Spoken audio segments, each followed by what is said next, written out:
Hello and welcome. In today's video, we are going to go through the installation and setup process of Workast Action Automation for Workflows. Let's get started. Once in your account, scroll down on the sidebar and click on App Marketplace. Next, use the search bar to search for the application you'd like to install. Once that's done, click on it. From here, click on Install and allow an install. Refresh your page, scroll down on your sidebar and click on the custom page of the application you just installed. In this interface, we have a series of tabs. The first tab is the documentation tab. The documentation tab contains information about this application. The next tab is the tutorial tab. The tutorial tab contains a video and smart cues that will help you get the necessary credentials when trying to set up this application.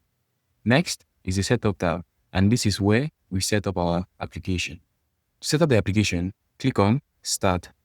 Next, head to your Workast account online, click on your profile, and next on Preferences. From there, click on API and create API token. Next, copy your API token, head back to your account, and paste it where required, and you click on Complete. The next tab is the Support tab. Here, you can create tickets or book live calls with our support team in case you have any issues. And finally, we have the Changelog tab. This tab keeps you updated on any changes that are being made in the application. And you can also receive notifications about changes by toggling this on, filling in your email address, and clicking on subscribe. Thank you so much for watching this video. Don't forget to share and subscribe for more content.